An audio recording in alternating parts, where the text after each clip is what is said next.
नमस्कार, मैं हूं आपके साथ मयंक मिश्रा। आज 8 तारीख है और देखिए मैं सीधा पॉइंट पर आना चाहता हूं। सऊदी अरब, तुर्की और पाकिस्तान के बीच जो डिफेंस डील हुई है, नेटो स्टाइल में जो डील साइन की गई है, जिसकी शर्त यह है कि एक देश पर हमला दूसरे देशों पर हमला माना जाएगा, यानी सऊदी पर हमला होता है वो तुर्की और पाकिस्तान पर भी हमला माना जाएगा, और इसी तरह किसी भी देश पर हमला होता है तो वो बाकी दोनों देशों पर भी हमला माना जाएगा।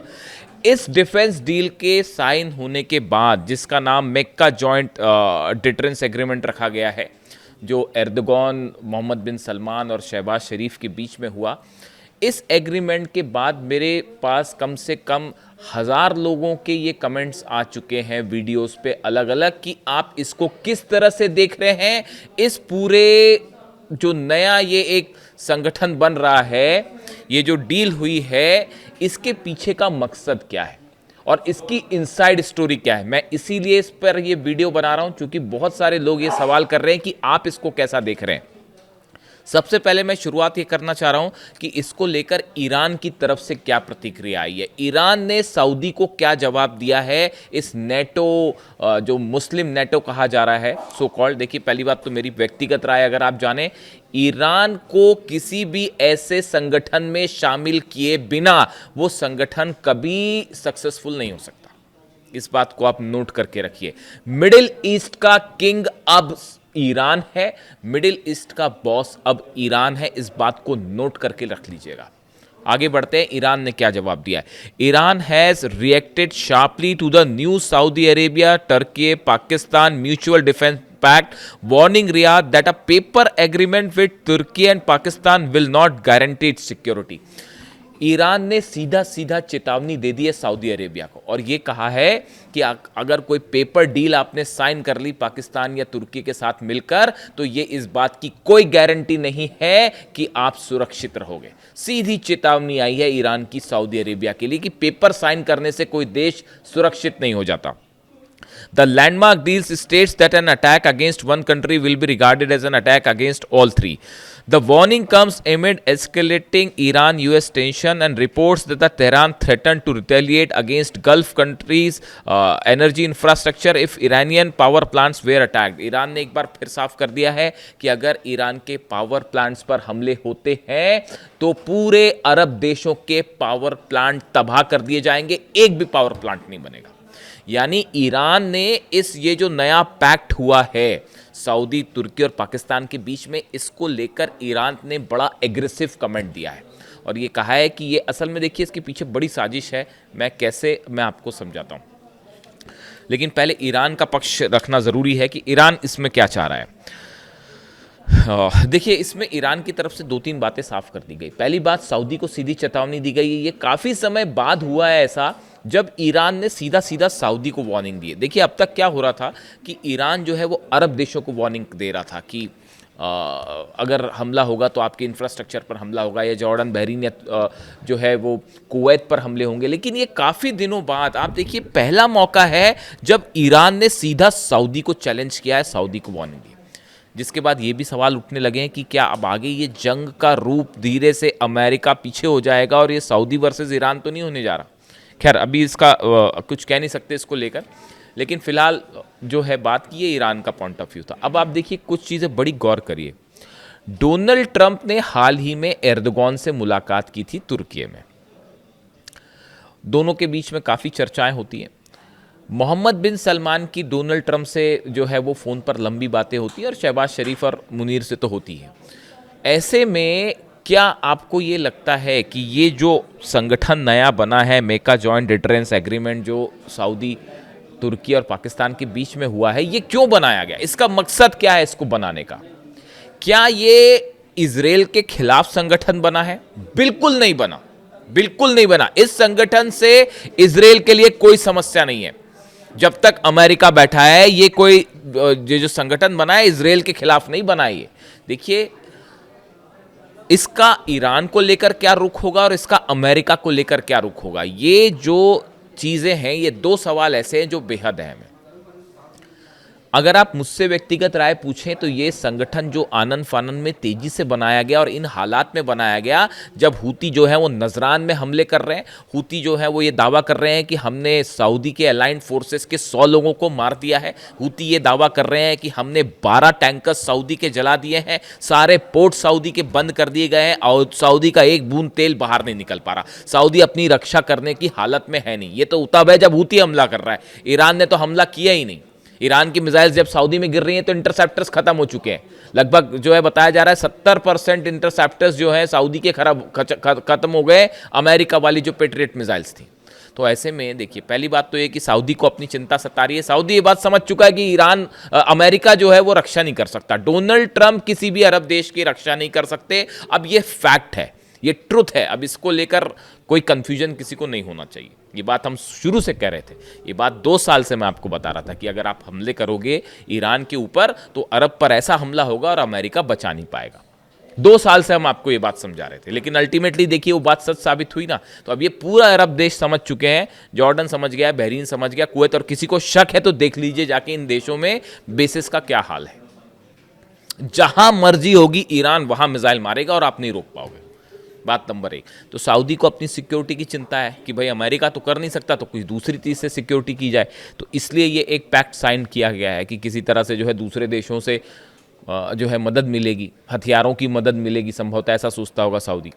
दूसरी, जब अमेरिका के पास ये हथियार कम पड़ रहे हैं, देख ही रही है आप, खबर देख ही रहे हैं, डोनाल्ड ट्रंप फंस गए और कितना हैसियत से उनकी लड़ाई हो गई, अपने रक्षा मंत्री से ही सब कुछ चल गया वो। तो जब उसके पास हथियार नहीं बचे तो इनको क्या हथियार देंगे वो समझिए बात।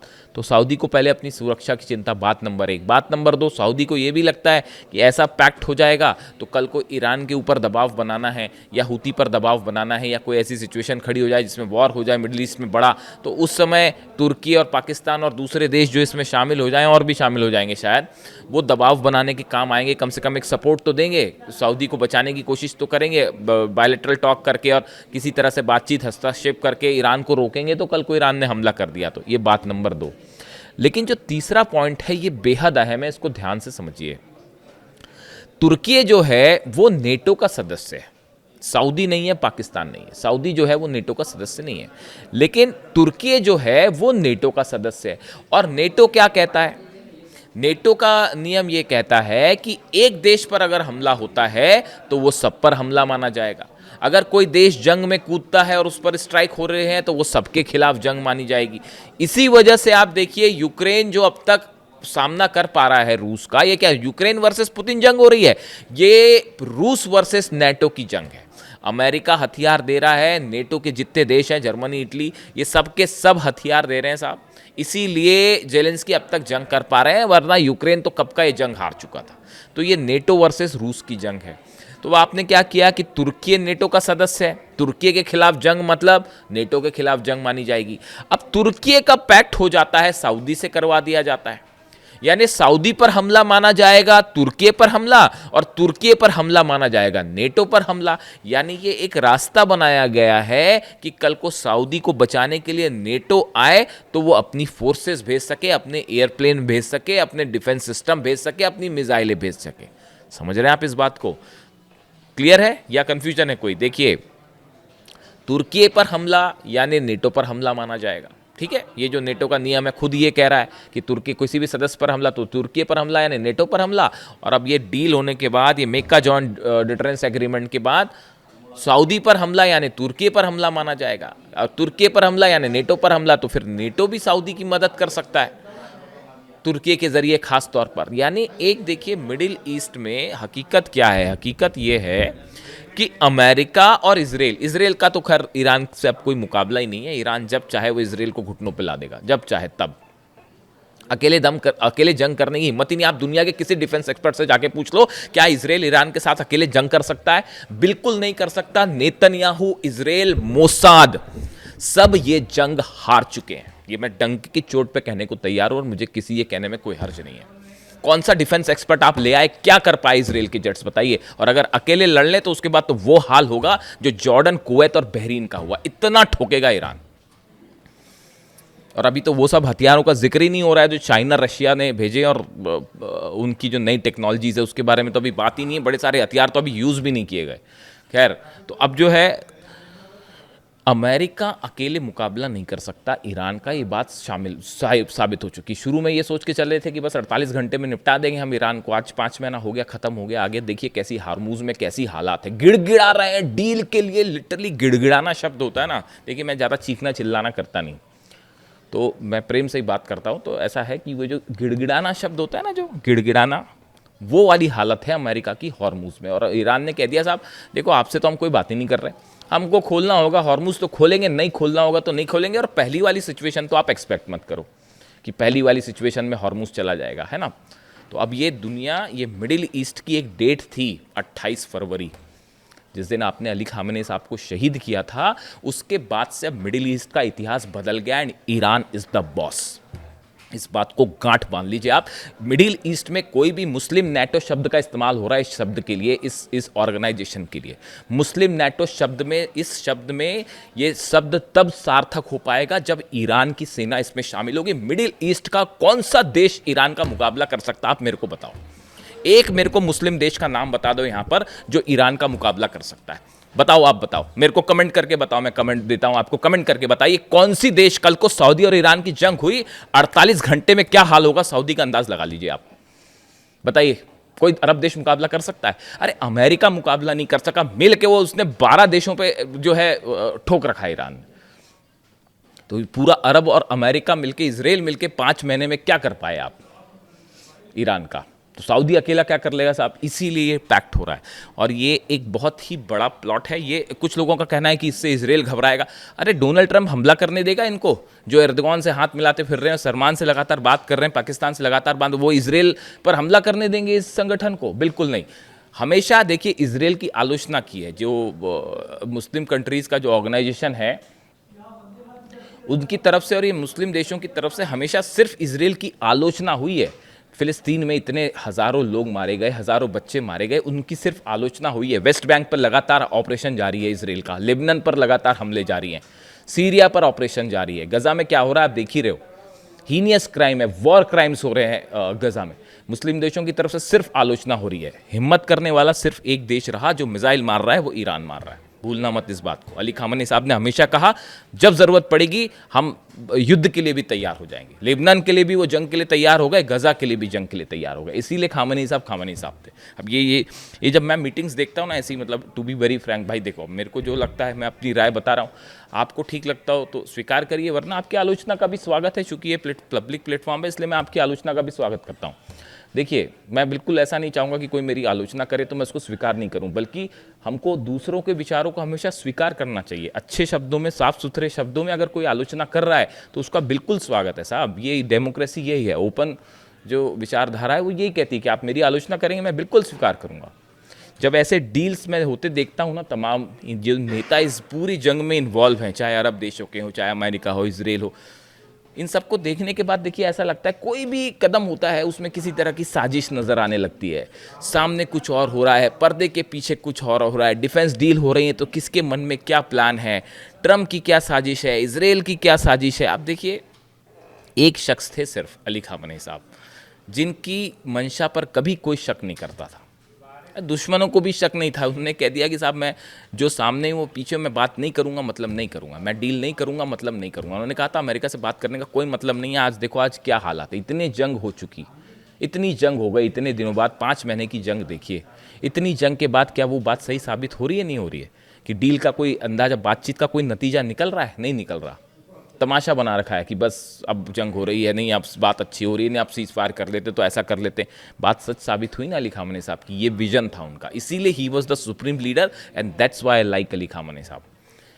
इसीलिए मैं उनकी तारीफ करता हूँ, उन्हें पसंद करता हूँ कि उनका विजन देखिए कितनी क्लैरिटी के साथ है। उनको पता था कौन दुश्मन है, कौन दोस्त है, कौन क्या। इसीलिए उन्होंने कहा था सऊदी को लेकर, वो हमेशा ये चाहते थे कि शिया और सुन्नी के बीच में ये जो एक तनाव वाली स्थिति है ये हमेशा दूर हो जाए। और हर अरब देश को ये समझना चाहिए कि असली दुश्मन कौन है, ये बात वो हमेशा समझाते रहे।